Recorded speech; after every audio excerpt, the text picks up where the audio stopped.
Welcome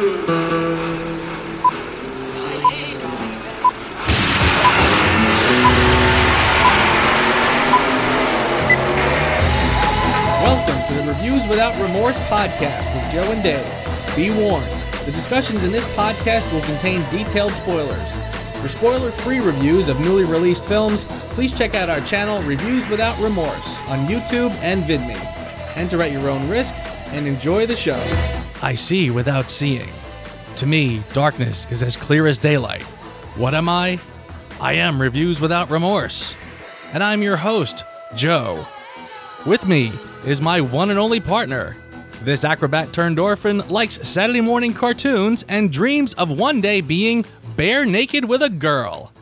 My youthful ward, the boy wonder himself, even though he's actually 25 years old, Dave. How did I know you were going to use that quote for me? I couldn't pass it up, my friend. This is episode number 79, and in this episode, the Oscars scrambled to rescue its ratings by adding a popular film category. We've kind of been asking for this, so why is no one pleased? We'll break it down. Chris Pine and Chris Hemsworth have both left the negotiating table for Star Trek IV. Is the franchise in trouble? We will speculate. In James Bond 25 news, Danny Boyle, who was slated to direct, has left the project due to creative differences.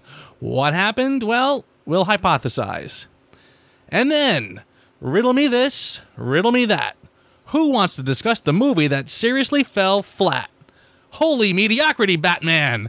We will discuss Joel Schumacher's Batman Forever. What's up, partner? Okay, so when I was done watching this movie, just to give you a little preview, ladies and gentlemen, you may not realize this, but my son actually requested that we do this Batman series. He had asked a couple of times, you should review the Batman movies, you should review Batman movies. So this is sort of kind of for him. When I was done watching Forever, I seriously considered punishing him. It was funny because I remember you telling me that he really wanted to do the Batman films. I was like, yeah, sure. And I put him on the schedule. And after you took a look at it, you came back and said, I meant the Nolan ones, not those. And I'm like, well, you know, we got it. First comes first, whatever. I still hate you both. I love you both, but right now, not happy. But we'll get to that. I'll show you. I brought a recording of the Oscar telecast back in time with me. Anne Hathaway, we saw your boobs in Brokeback Mountain. Halle Berry, we saw them in Monsters Ball. Nicole Kidman and Eyes Wide Shut. Marissa Tomei and The Wrestler, but we haven't seen Jennifer Lawrence's boobs at all. Allow me, Joseph. Joseph, my man. Joseph, my good man. My good friend Joseph. Allow me to read to you the headline from Variety. Variety, the newspaper that has been the forefront of Hollywood news since the early days of Hollywood. Here is the exact quote that starts the article about the topic we are about to discuss. The Motion Picture Academy has become desperate. There you go. Nothing more to say than that.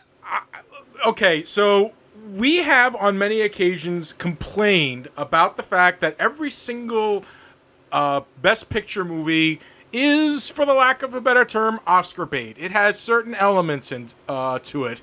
You know, the challenge, the come from behind, the, you know, desperate situation, the actor who throws themselves so much into the role that they become unrecognizable to the person who they were. And it's become really boring. Now, this is not to say that the movies that are nominated aren't good movies. Some of them are. Some of them you kind of look at and you feel like, okay, these are good, but not really, wow, best movie of the year type situation. Somebody got paid. And Joe and I have had nothing but disdain, really, for the Oscars, the Academy Awards, for quite some years. And last year, it seems that there was a 20% dip in viewership, down to like 26 million. Now, to be fair, there was a time where you had the two biggest shows on TV were the Super Bowl and the Oscars. The Oscars is barely a quarter of what you get at the Super Bowl these days. And why is that? Because it's boring. It's pedantic. It talks down to a public that really doesn't like being talked down to anymore. This is their solution? A whole new category? Yeah, and what a category it is. Well, first of all, you're absolutely right. And I'll be the one to say it, frankly. Well, first of all, I agree with you that for many years, honestly, it's not even that the picks were so shallow and pedantic, and I agree that they were. The Oscars have a rich history of picking the wrong film. Agreed. Films like Raging Bull have been notoriously passed up. Goodfellas was passed up. They picked the movies of the year that again, the substantive movies usually get passed up in favor of fluff pieces. That's not even the biggest problem I see. They tend to get a lot of things wrong just in terms of entertainment value. For example, a few years ago when Skyfall came out, it was the 50th anniversary of the James Bond films. They had promised a tribute to James Bond. Well, they played a couple of clips, which I thought was the introduction to the tribute to James Bond, but that was it. So, yeah. But that's not even the worst of it. And I'll be the first one to admit it. Look, last year was the first year I literally skipped it altogether. I usually watch it, even if I just sort of have it on the background. You know what I mean? I kind of want to just sort of have an ear out to what's going on. This past year, I said to myself, I can't deal with 3+ hours of everyone getting up there and bashing Trump. Even if I didn't like Trump, okay? And again, I'm not even trying to get on the, whether I do or whether I don't bandwagon. It's not what I'm there for. I'm not there for, and this is not new. I mean, again, this is, Marlon Brando sent an Indian woman to reject his on behalf of the Native Americans. I mean, so it's not new. I get it that it's incredibly political, and everyone is going to use it for their 5 minutes to talk about whichever. I mean, you could play bingo. You could make scorecards with what issue this one talks about, and you could literally make a bingo game out of it.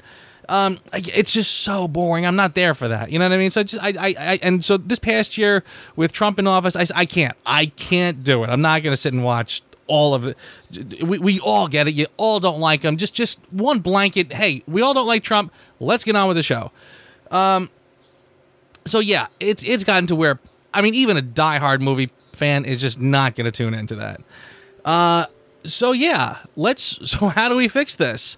Oh, I know. Let's make a popular film category, which to me, you said it before. They love to talk down to the people watching this film. This is the most condescending thing they could possibly do. First of all, I don't even know how you actually reward or make a list of what are they going to do? Just run down the top 5 moneymakers from last year, no matter what they are, and say, here's the top 5 moneymakers from last year, and give an Oscar to the one that made the most money. That's it. So basically, you're not rewarding its merit. You're not rewarding its storytelling. You're not rewarding it for any of the aesthetic criteria you should be looking at when you judge these films. None of them. You're just going to say, knuckleheads left the couch, went and plunked down their money, ate their popcorn, stuffed their face with soda and candy, and paid to watch this movie. Period. Way to go, Oscars. Way to go. I don't even know what the hell to say, to be perfectly honest with you. If there's one thing I'm not a big fan of, I'm not a big fan of pandering.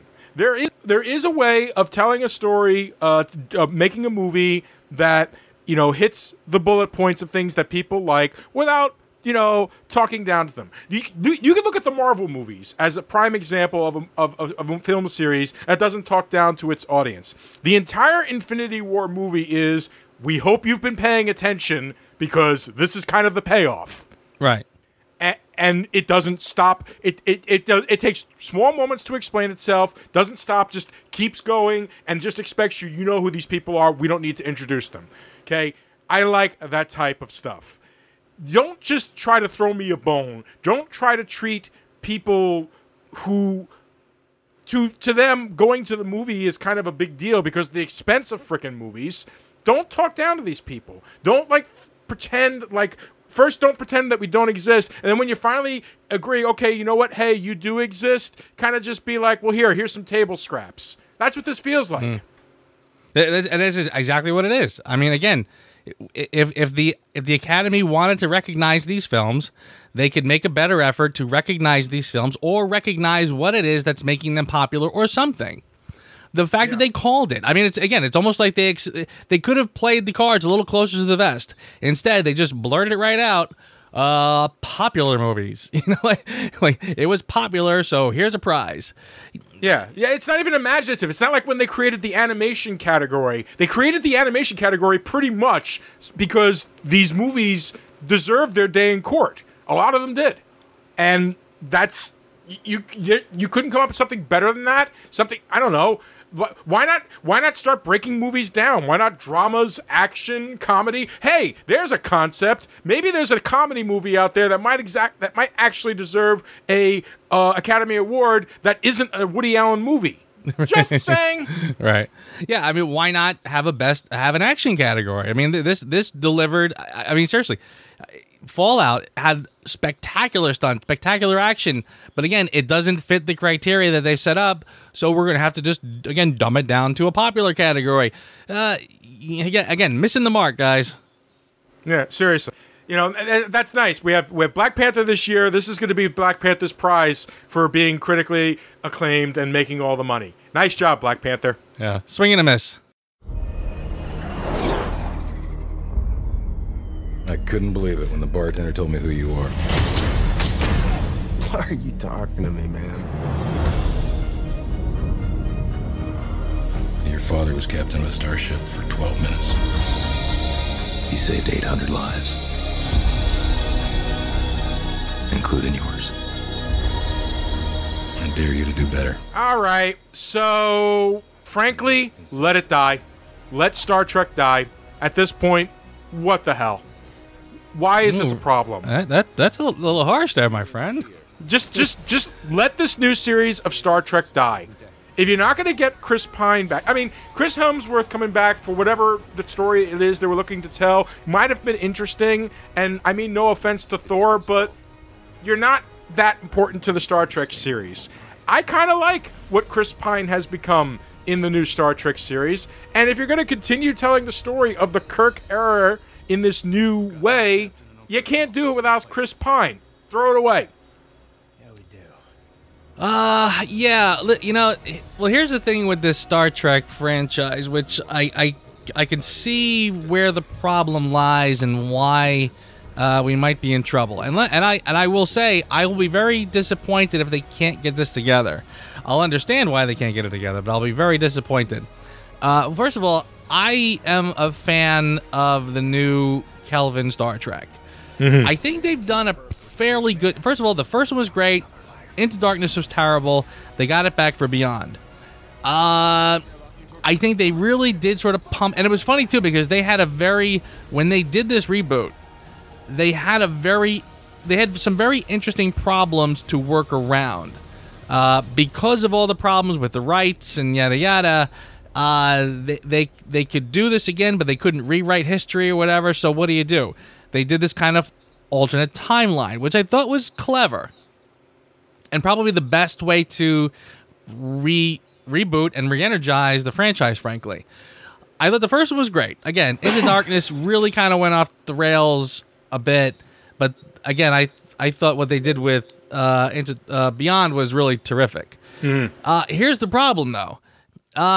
First of all, the second film took a long time to come out and was pretty weak.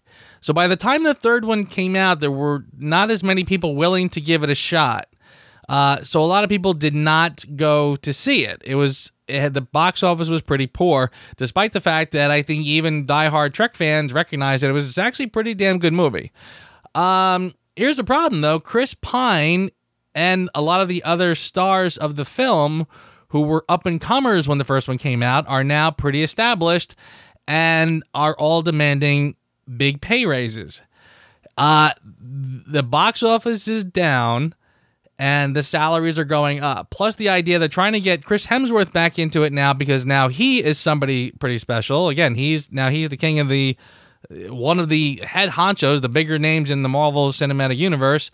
It would have been pretty interesting because, again, this timeline is more or less based on the fact that Captain Kirk was raised without a dad, which is different than the original series. So I think they could have been some interesting things that could have come from this film by bringing them back in. You would have had some terrific star power. It would have been pretty fascinating. But again, they just don't got the money to make the movies anymore because box office is down and other factors are involved, and everybody wants a big old raise. So yeah, we could be looking at a brick wall that is going to be pretty hard to get around. I can't blame Chris Pine. I can't blame Chris Helmsworth. They're both valuable actors. I understand the last one maybe didn't do the projections that they did, but it must have done well enough that they're willing to do another movie because that's what they're doing. I don't have a lot of sympathy for studios that try to nickel and dime. Okay, this is Star Trek. You're either all in or you walk away. Every time they've nickeled and dimed a Star Trek movie, we got Star Trek V. That is true. I agree with that. But again, I can understand the problem. I mean, these films are not cheap to make anymore. Mm-hmm. I heard one really excellent podcast, by the way. There's a Midnight's Edge YouTube channel. Does excellent videos, and they did a total breakdown in this, which I thought was terrific. Basically, what they said was that the box office for Star Trek Beyond was comparable to the box office they were getting in the 80s and 90s. And, of course, the films are a hell of a lot more expensive to make than they were back then. You can't just sell Kirk and Spock wandering around the streets of San Francisco trying to find a whale and hope that people are going to come to see it. These movies are very expensive to make.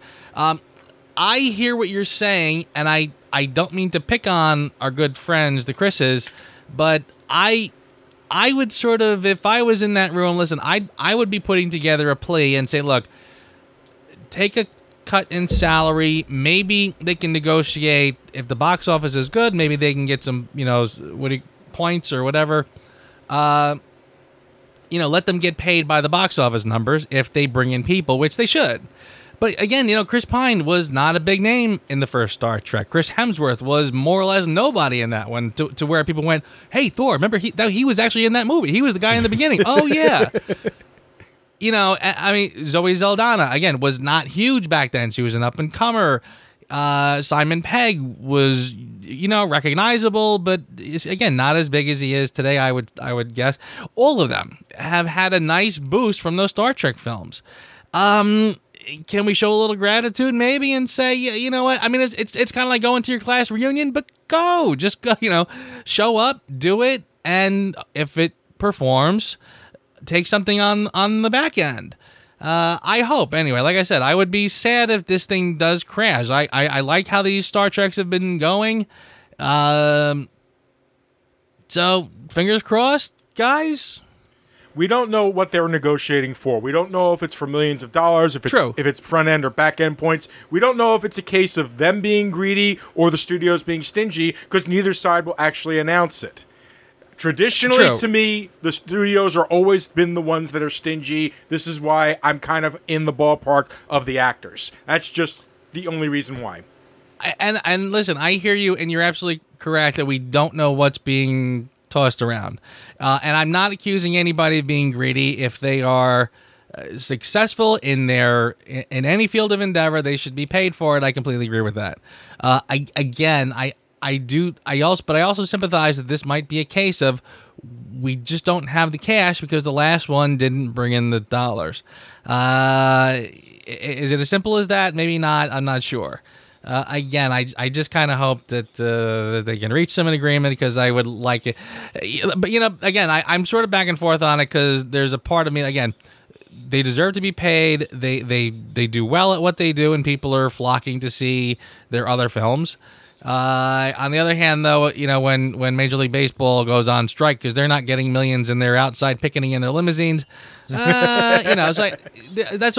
I go back and forth. I'm like, how many millions are we talking about now? More than I'll see it in 5 lifetimes, 10 lifetimes.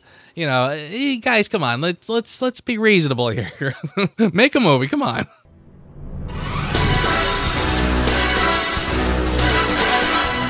Bond 25 news. Now, again, we didn't even talk about it when they announced it because it was, just sort of business as usual.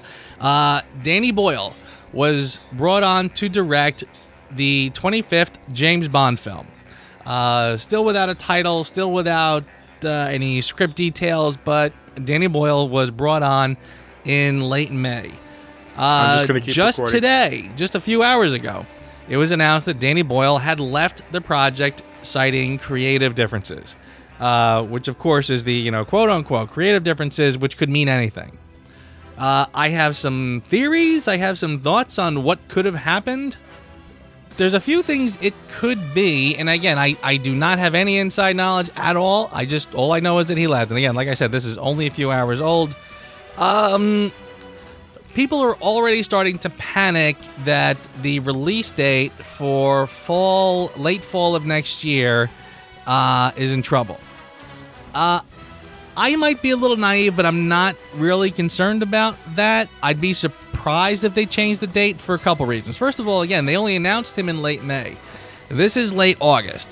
So you're talking about 3 months. And they weren't even supposed to start production until early December. So that's over 3 months out. So, first of all, for all I know, they might have a director already waiting in the wings. They might have lined up a new director before they parted ways with this director. If they haven't, could they get someone else to sign on and be ready for December? I don't see why not. And if I had to take a wild guess, Danny Boyle was probably one of the more notable directors that the Bond franchise has ever really brought on. They tend to get a lot of, B and D list directors, guys who have done 1 or 2 things that you would know, and now he's going to direct a James Bond film. Danny Boyle has a pretty substantial resume. He's done 2 Trainspotting movies. He did Slumdog Millionaire, among other things. So he's not a slouch. So I'm wondering, when you bring in an auteur director on to direct a film, is he going to come up with his own ideas and butt heads with the people who have produced James Bond films for over 50 years? I could see where you would cite creative differences in that respect. But I also have another theory. Are you ready for my theory? Go on. I am dying for your theory. Well, we had a film come out this past summer that I think, and a lot of people think, have put James Bond to shame. So, what do? You are the producer of a James Bond film, and there's also one other element that I haven't mentioned yet, by the way. There were reports in the last 3 months that Danny Boyle had come out saying that he wanted his James Bond to reflect the Me Too movement. Wait, yeah. What? Yes, the Me. Wait, what? Yeah, the notorious sexist, misogynist dinosaur was going to become the arbiter of feminism or whatever. Now again, I don't know. He said that he wanted his film to reflect the Me Too movement. Does that mean that you sort of cast James Bond in an unflattering light in his misogynist so-called ways, or do you turn James Bond into someone who is much more sympathetic to the plights of women? Either way, it doesn't sound too good. So here we go. You just had a stellar blockbuster action film this summer, which was in the spy genre and so good that it has redefined action films as we know it. And we just brought on an art house auteur director who wants to make a politically correct James Bond. Probably not a good time for that. So I'm wondering, did the filmmakers decide, you know what? we need to change course and change course fast and bring in somebody who is going to give us an action movie to end all action movies. When has Bond been a reflection of modern sensibilities? He's not. He's a frickin' spy. He goes in, he sleeps with the lady, he kills the bad guy, he blows up their base. Boom! How hard is this? I will say that James Bond has gone back and forth. There have been moments in the series, GoldenEye, I'm looking at you, where you do get borderline apologetic and let the females around you get a couple jabs in. Fair enough, but yeah, to say that we're going to reflect the modern delicate sensibilities of the Me Too movement is that sure did not instill me with a lot of confidence. So here we are. I am all for, every asshole. I wish I hadn't said that. I am all for every ass that has ever coerced or implied things that would or wouldn't happen depending upon the sexual gratification that was given to that said person. I am all for those people being hung out to dry, 100%. Those guys are real assholes. It's an old thing from Hollywood that's still going on this day, and it shouldn't. I find it to be deplorable. That said, it doesn't belong in Bond! Thank you. No, it does not. And frankly, I never really understand why James Bond tends to be the lightning rod for social agendas. I mean, I can't tell you how many times people are, we should have a black James Bond. Oh, we should have a gay James Bond. Oh, we should have a female James Bond. Why is it always James Bond that sort of garners that kind of attention? I don't really get it. I don't really see other characters, under the microscope. Oh, we need to change that character to an African American or a female or a homosexual or something.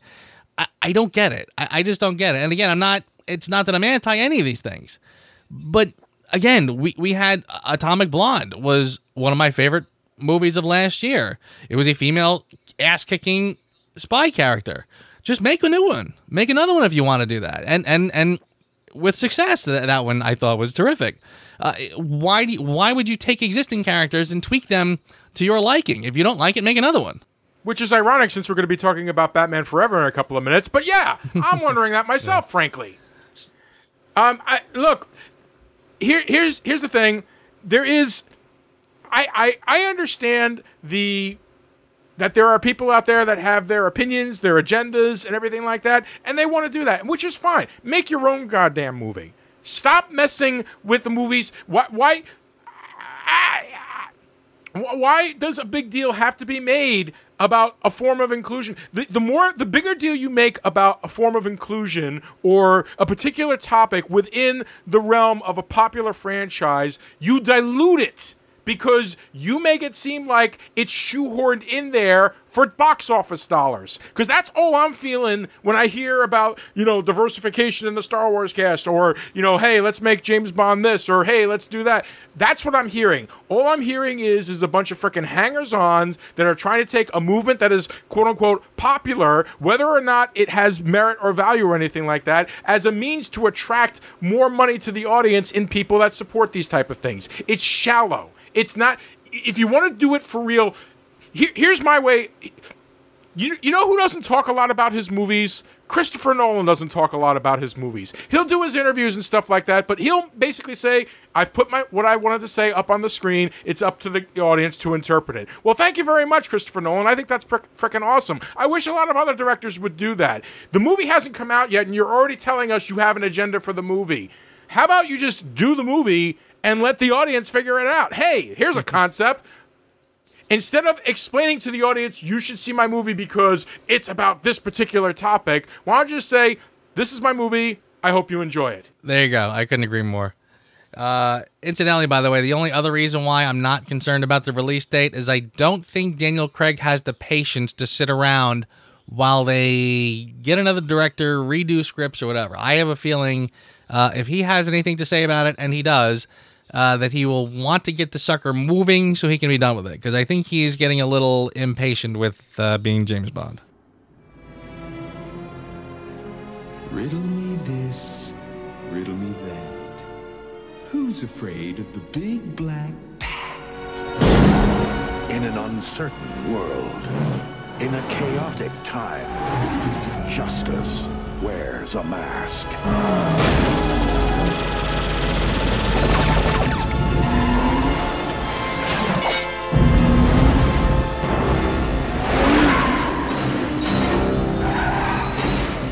Batman must battle former District Attorney Harvey Dent, who is now Two-Face, and Edward Nygma, the Riddler, with help from an amorous psychologist and a young circus acrobat who becomes his sidekick Robin. Written by Lee Batchelor, Janet Scott Batchelor, and Akiva Goldsman. Based on the DC Comics characters created by Bill Finger and Bob Kane, loosely. Directed by Joel Schumacher. Batman Forever. The one where the series went sideways. Cinematic abortion. I put this movie on telling myself, you know what? It's been a couple of years. It can't be quite that bad. Oh, I am such a young, naive child sometimes, aren't I, Joe? Yeah, this was, it was funny. When I watched it, I remember thinking to myself, and I remember saying last week, by the way, that I hadn't actually watched this one in a long time, and I didn't remember a whole lot of it, so I was not looking forward to, but it would be good to watch it again, and take a fresh look at it.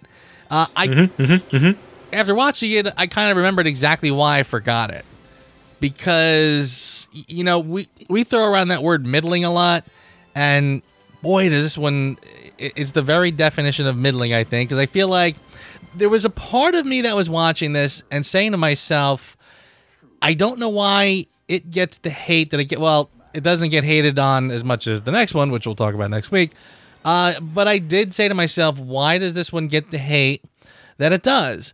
Because there was a part of me that was sort of saying, hey, look, fans, if you were on board for the Tim Burton shenanigans, again, they were fun, well-crafted movies, but we said that it was more towards fun and style than actual story.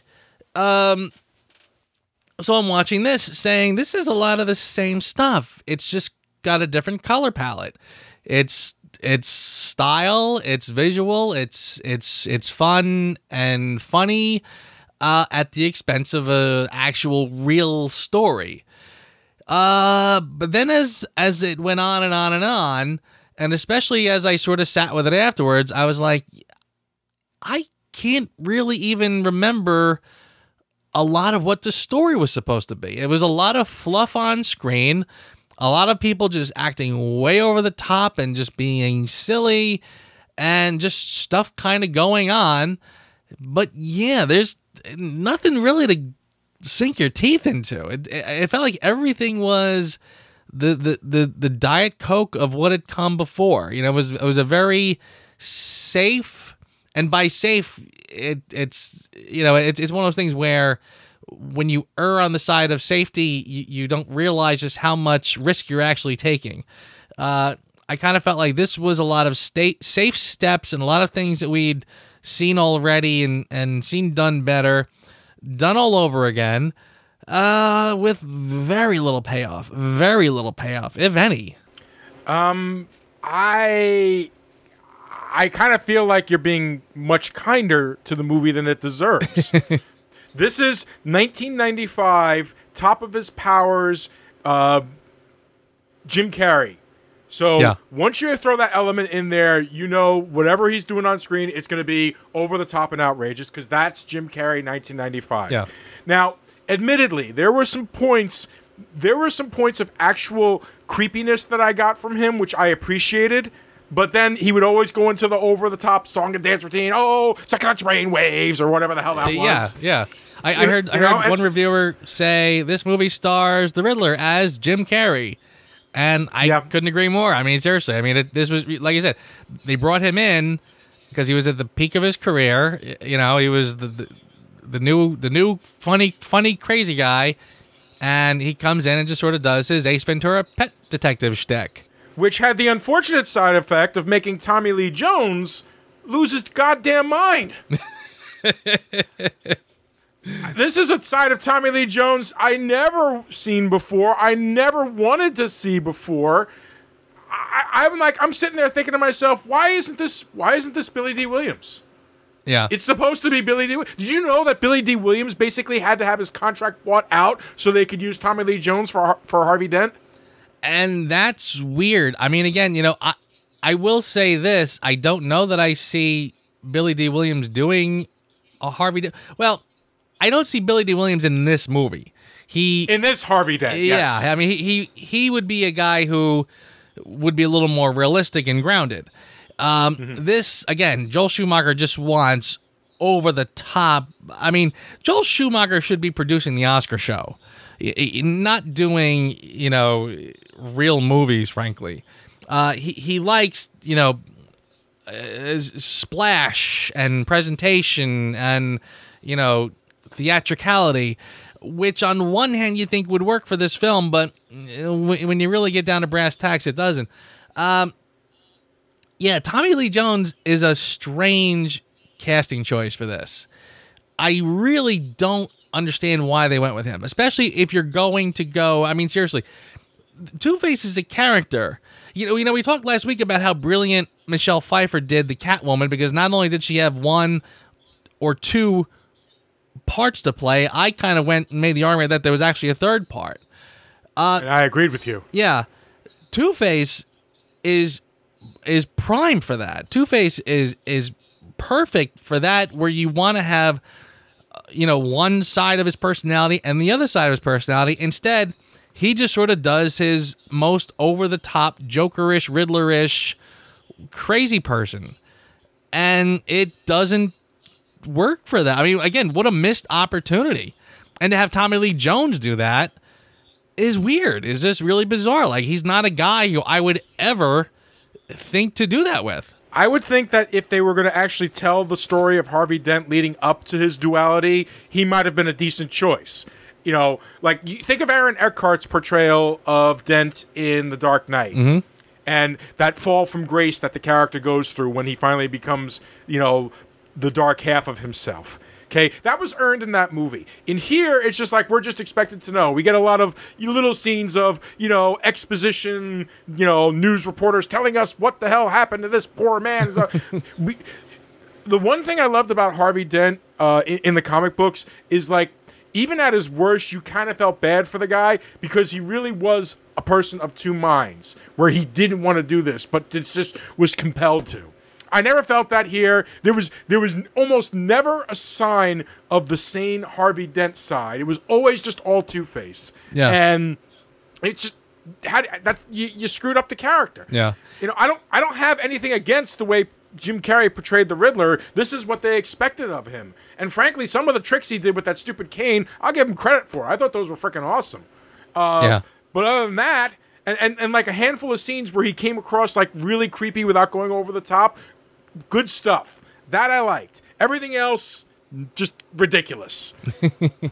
Yeah, it's funny how dismissive they were, because again, for a franchise that was sort of notorious for being more fascinated with its villains than its hero, Two-Face really gets the shaft in that respect, because again, he's already Two-Face at the beginning of the movie. They do like a quick flashback of when he's in the courtroom and the guy throws the acid in his face, which again brings me back to that classic problem I've got with a lot of superhero villains.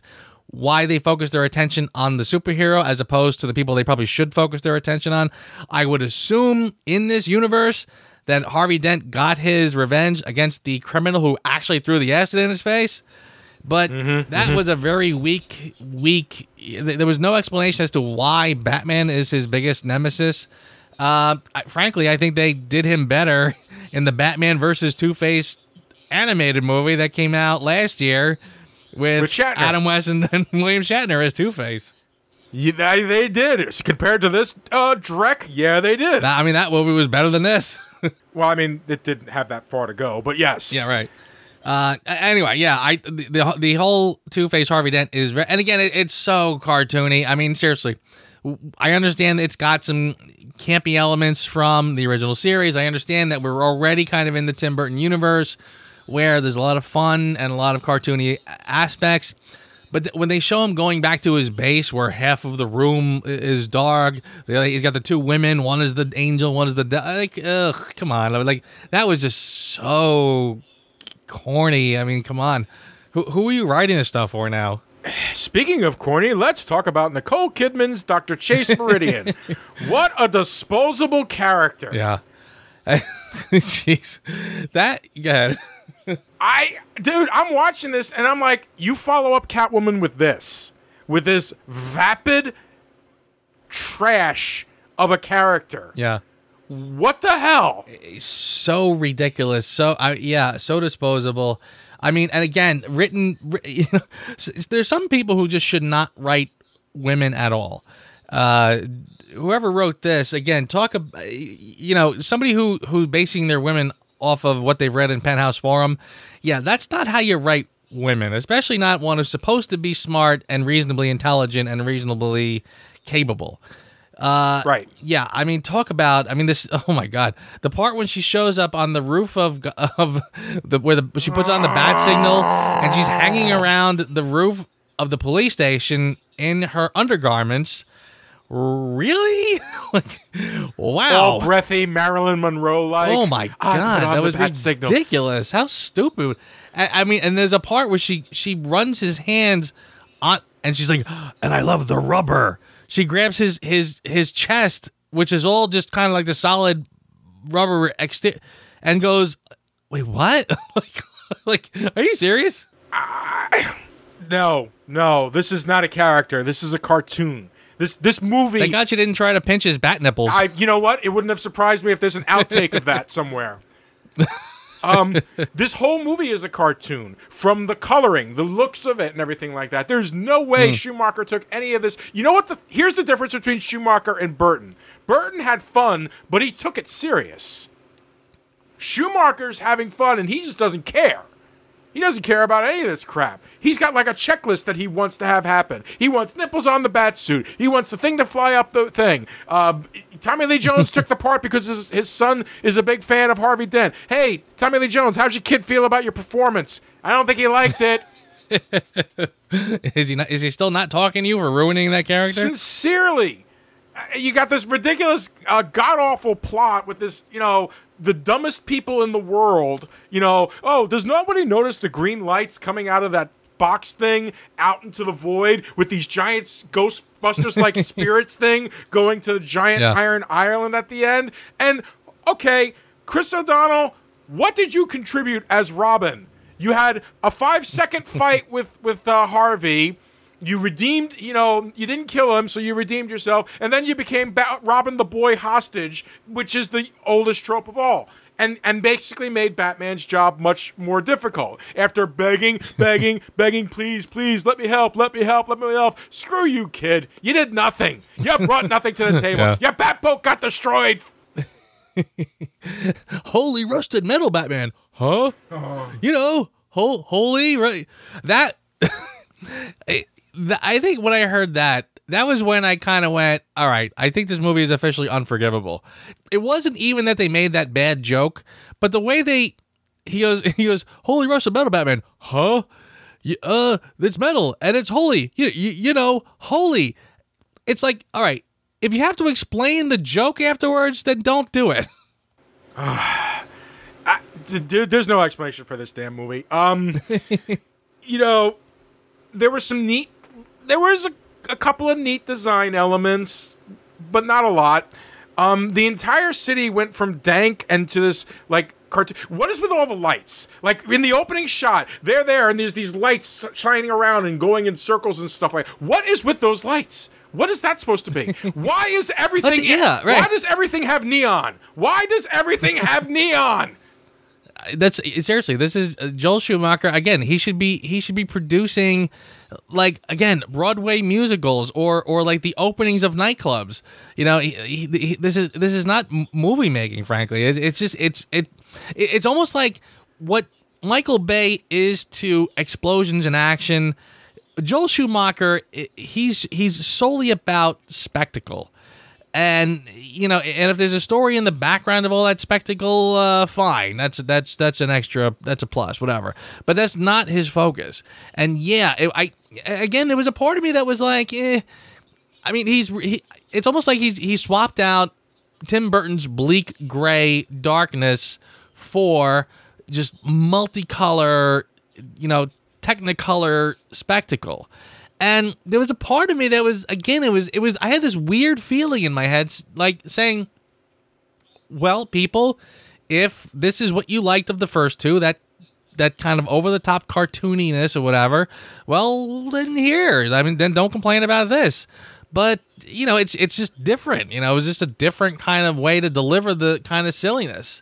But yeah, that aside, I said, but at least there needs to be some coherent story. And I am struggling to really tell you. If somebody asked me, what's the story to this one?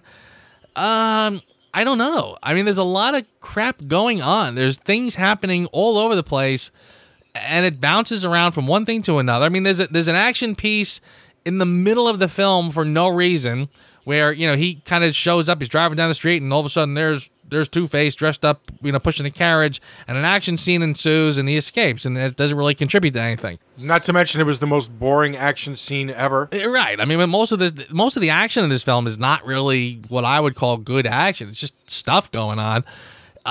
You know, it's all happening in very closed spaces. It's not like you're really going anywhere, doing much. The angles are always odd. I mean, that scene in the beginning when he's trapped in the big vault with that guy, with the most annoying guy. Oh no! Boiling acid! It's boiling acid! My shoes are melting! Wow. Okay. It's like the jerky. It's like they hired one of the jerky boys or something like that. Oh, you know? My God! Seriously, that was ridiculous. And again, seriously, like, I mean, so convoluted. He locks him in a vault. Tries to take the vault out with a helicopter. The acid starts. Where's the acid coming from then? If it's coming from. That's the thing that kills me. There's like, we're making off with a bunch of money, but the acid's coming out of the safety deposit boxes, which means that all the stuff in the safety deposit boxes is being melted by the acid. Right. Seriously, like, did you hide? You hid acid in all of the safety deposit boxes, and it quietly stayed there until you turned the thing sideways. Which, again, now it's flowing in just at the bottom. They're up at the top. Seriously, you could have designed this a little bit better so that the acid comes from the top instead of comes from the bottom. So dumb. I mean, it was so ridiculous. And again, then he somehow manages to get it to swing right back in where it was. I mean, again, this is not meant to be taken seriously. I understand that, but give me something where at least the laws of physics apply so I can get excited by the action. It was, again, this is just stuff. It's like you throw crap on the screen, make it all colorful or whatever, and people will sit and watch it. Whatever. It's just so ridiculous. And seriously, like I said, then they get the whole Robin story happening in the background. I get it that you want to start to bring in more characters and you wanted to eventually bring in Robin.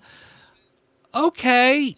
But again, you need to tone it down a little bit. I mean, I criticized Batman Returns last week. Even though I thought it was fairly solid, I said it felt bloated. You know, it felt bloated because they're trying to do too much and trying to wrap it all up. But at least they wrapped it up. Here, they're just throwing all kinds of crap in there, and just whatever happens, happens. There's not even an attempt to close up storylines, really. This is bloating to the extreme, my man. This is bloating times 5,000. You're trying to introduce Two-Face, the Riddler, Robin. Okay, this whole new angle to Gotham City. Dr. Chase Meridian, Bruce's psychosis with his father's Red Ledger, which actually had, if you ever read the novelization, and I did, was a bit deeper and a little more compelling than anything that they showed in this damn movie. Mm-hmm. You're trying to fit too much in there, in between bombast, this terrible, terrible soundtrack by Elliot Goldenthal. Holy moly. Yeah. What the hell, man? After Danny Elfman, this is the best you could do? Seriously, two spectacular scores from Danny Elfman and nothing here? I mean, I barely even noticed the music at any point. Oh, but I heard it every time I heard that. Bwah, bwah, bwah, bwah, bwah, bwah, bwah, bwah. Just sticks in your damn head. Yeah, that's true. And not in a good way. Yeah. No, there is. I mean, Val Kilmer does a decent job. He's not my favorite Batman. He's not my favorite Bruce Wayne. I think he did a decent job with what he had. I just didn't really feel anything from him. I think you're being generous, frankly. I like Val Kilmer. I will always forgive him for real genius. Yeah. Now, listen, I got nothing against Val And Kilmer. Top Secret. Listen, he was a Top Gun. I mean, he's good in a lot of things. Here, I mean, he just looks like he's struggling. He doesn't really. I mean, again, first of all, every time. What did you think you were doing? Like, he tries to make his voice as low as possible in every scene. It's like, dude, we know what you sound like, so try to talk like this every minute. It just doesn't work. What did you think you were doing? You were out of control. How is he out of control? Like they did a scene where Robin rescues Batman, right? All of a sudden, like, Batman's buried under the stuff. Robin just appears, you know, dangling from the thing, wearing the Robin costume, by the way, his original Robin costume from the trapeze artist days. And then he starts, what were you doing? You're out of control. He didn't even do anything. He pulled you out of the thing, and that was it. So why was he out of control? Look, Val Kilmer, again, he's fine, but boy, was he. I mean, he was either too bland. He's just bland. I mean, I just really felt like, you know, Keaton really sunk his teeth into the Batman role. He was really kind of at home doing it. He seemed natural at it. Again, his Bruce Wayne I thought was pretty spot on. His Batman was damn good. You know, here Val Kilmer is just so lukewarm and bland. His Bruce Wayne is just dull and boring. And again, when he tries to be Batman, just talking with the low voice, whatever. I mean, just. Oh, it's terrible. I just could. I really thought, again, like I said, I mean, I don't know if it was just what he was given or how he did it, but he just didn't seem to have any presence at all. Incidentally, the scene where Two-Face goes to the circus with the bomb. Now, again, I don't know why this is happening, but again, first of all, you might as well be going right back to the Adam West days. Some days you just can't get rid of a bomb. I've got a big bomb inside a big ball that looks like the same bomb from the Adam West. And then, you know, unless Batman reveals himself, well, if he doesn't know who Batman is, why would he assume that Batman is in the circus? I didn't get that at all.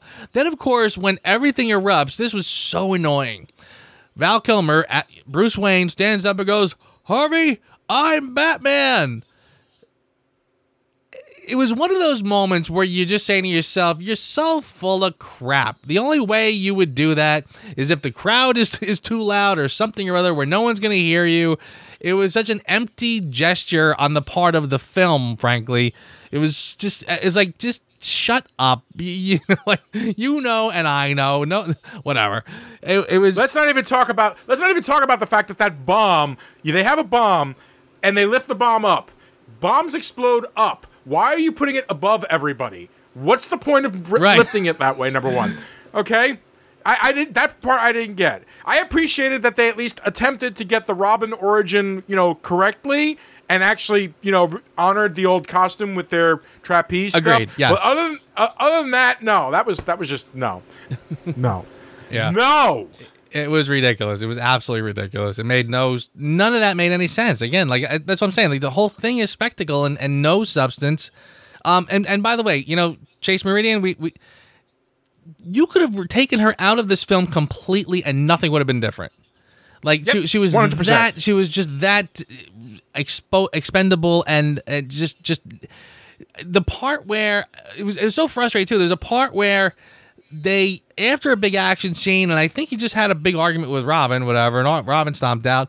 Then he sits down and he starts looking at videos of Chase Meridian, and he starts saying, I've never been in love before, Alfred. It's like, wait, what?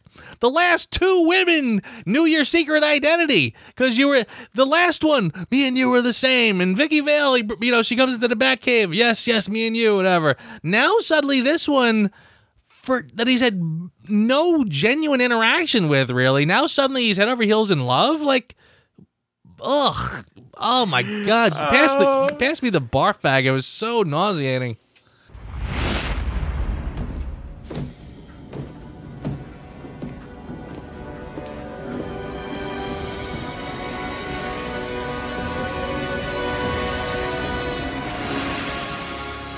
Can I persuade you to take a sandwich with you, sir?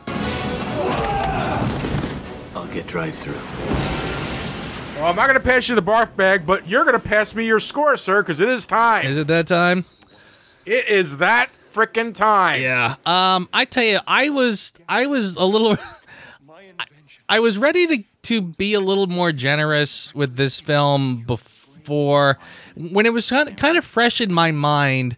I remember it was like I said, I keep sort of going back to this, but it was almost like I was blaming the fans for this movie, because I kind of felt like, again, like I said, it was almost like, well, what did you expect? We signed on for just kind of over-the-top fun, no real story, no real characters with real emotion, just people doing things, and we took it for fun. We said, look, we like it because it's fun.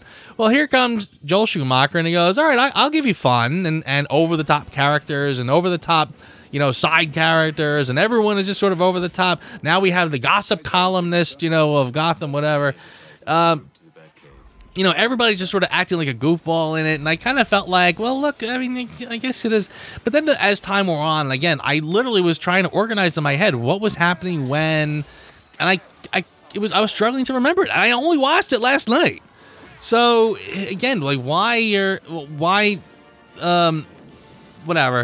It's so bland and so nothing. I was gonna give it a harmless 6 and just sort of get it over that hump of whether or not it's even worth your time to watch it. But you know what? I'm just gonna give it a 5, because again, you could go your whole life and not see this movie, and you're not gonna be. I don't find it offensive. I don't feel like it really was. I mean, there's some movies that I think are just so bad I would just tell people, please don't ever watch it. This one I could, if you do, you do. If you don't, you don't. You'll forget it in a couple hours anyway. It's as fast food as you can possibly get. So I'll just stick with a 5. I wouldn't even consider it fast food. Although it is ironic you refer to it as fast food, because technically this movie came about. The whole reason Burton did not make it to part 3 is because McDonald's complained about the parents complaining about the tone of Batman Returns. It was so dark. Yeah. Can I persuade you to take a sandwich, sir? I'll get drive-through. Really? Yeah, that's the opening line to this film. They used it in the commercials too. Oh, they used it in the commercials too. That is your introduction to the Batman of this film. Yeah, I tried. I really, really tried. I find nothing in. There's a handful of things about this movie that I liked. I liked Michael Gough, but we'll get more to that in a minute. Sure. I liked some of the jokes that they did worked. Not all of them. Some of them did. I thought that honoring the origin of Robin was done quite nicely. I appreciated that. I felt everything else, everything on the screen, everything that was happening. You can't simply... You have to like what you're doing in order to make it work. If you don't enjoy what it is you're doing, it comes across on screen.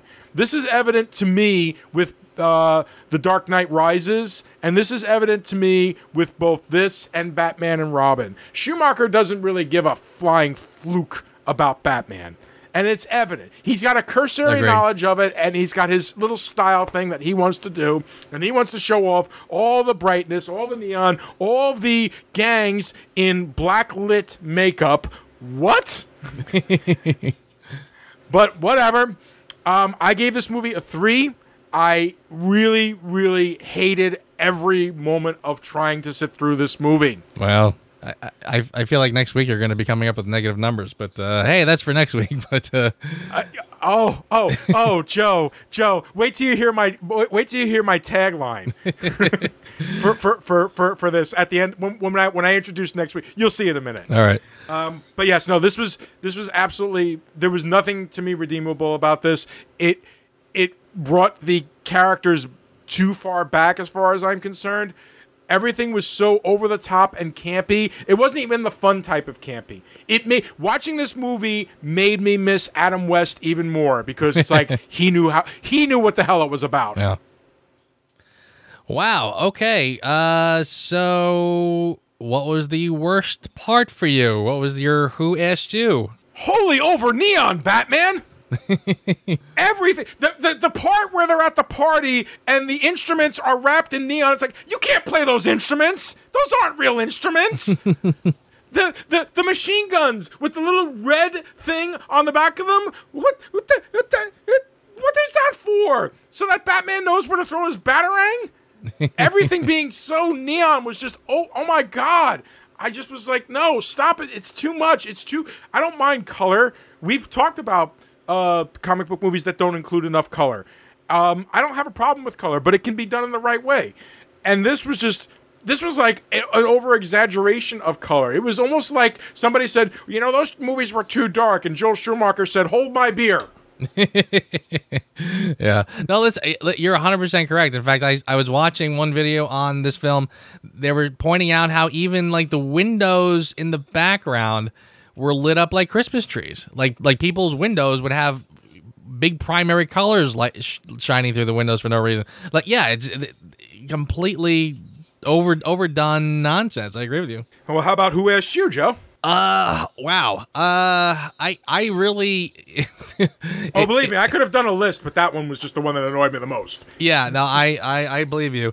I went through a few of them. The Batmobile was a particular frustration for me. Again, they had the coolest Batmobile in the first films, and they traded that for something that, again, like you said, this was a 2-hour long toy commercial, and they made the Batmobile a brightly lit neon weird thing. Yeah, for a guy who's not trying to attract attention to himself, that was a weird choice.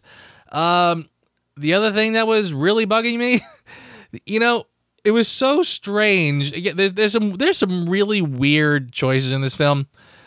When this new Gotham City already is littered with these gigantic statues, massive statues everywhere. These things that would be on the cover of like Atlas Shrugged, the Atlas statues, whatever.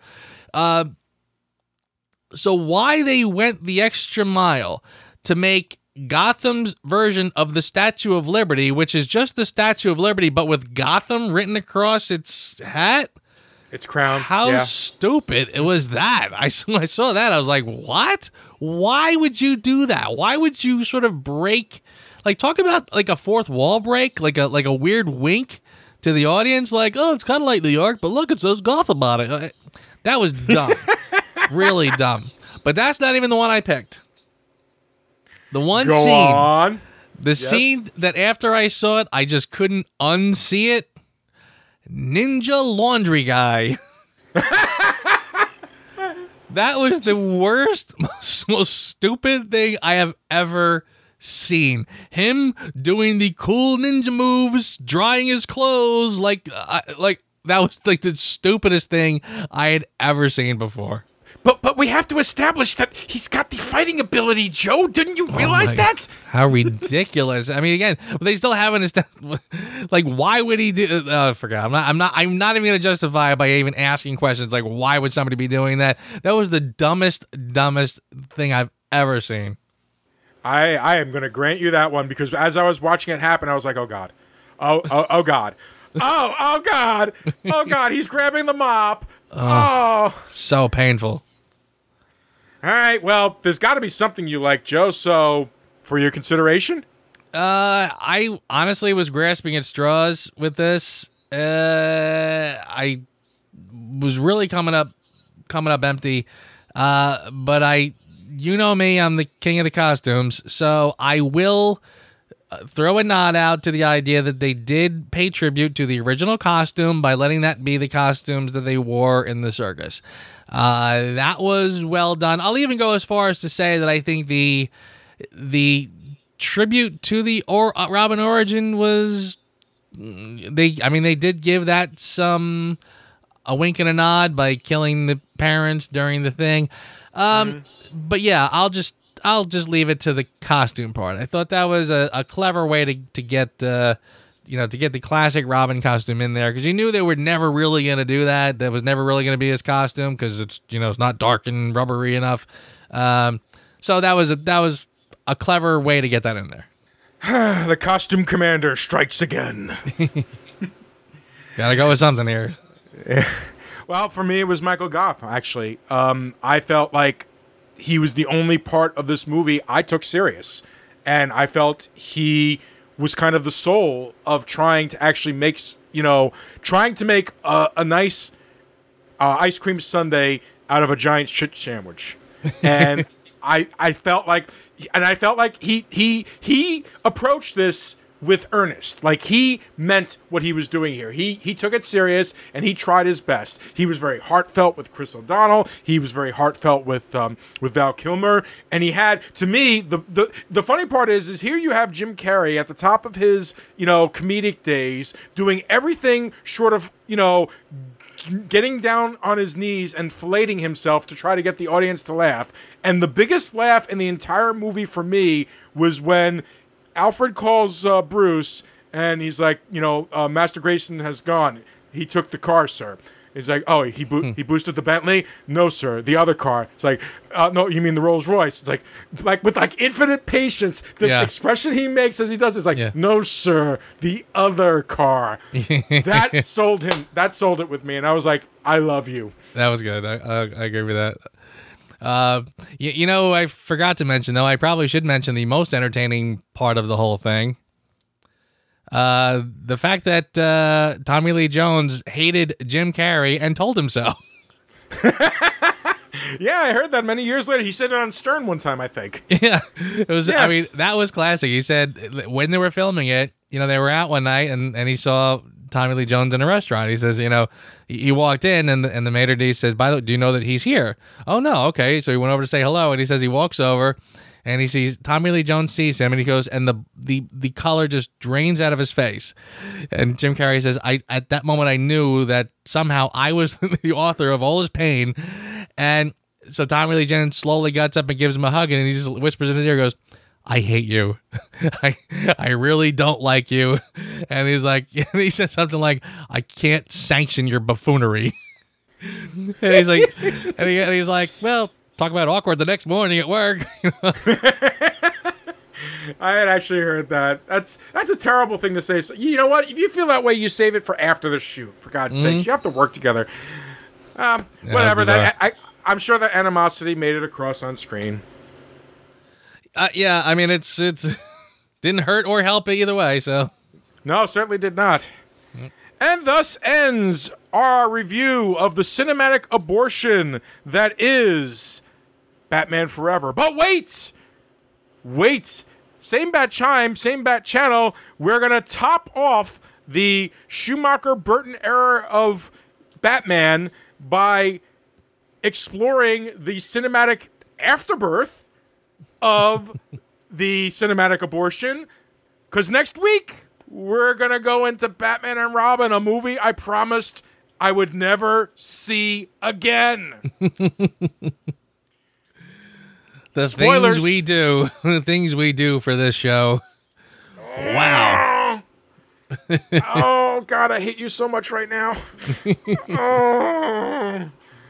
Okay, but that aside, yes, we will be doing Batman and Robin next week, ladies and gentlemen. It'll be ice to see you then, sir.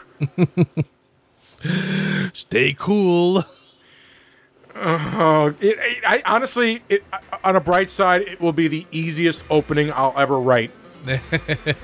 Well, you're hosting next week, so have fun with it. So until then, ladies and gentlemen, we hope you enjoyed this review, and you have a nice night. See you next week. Thanks for listening to the Reviews Without Remorse podcast with Joe and Dave. Join us here every Thursday for a new episode. And be sure to check out the Reviews Without Remorse channel on YouTube and VidMe for spoiler-free reviews of new releases, as well as in-depth discussions of current and classic cinema. If you enjoy this podcast, please consider becoming a patron. You can find our page at patreon.com. As little as $1 a month goes a long way. All clips in this podcast are used for commentary and critique, and is considered fair use. No copyright infringement is intended. What's that, Beverly? You want Wesley to watch? Make it so. 2300 hours. Time for the night crew to relieve us. Captain? Captain? Oh, yeah. Night crew may take course. Space, the final frontier. These are the 11 p.m. to 7 a.m. voyages of the Enterprise's night crew. Its continuing mission is to patrol.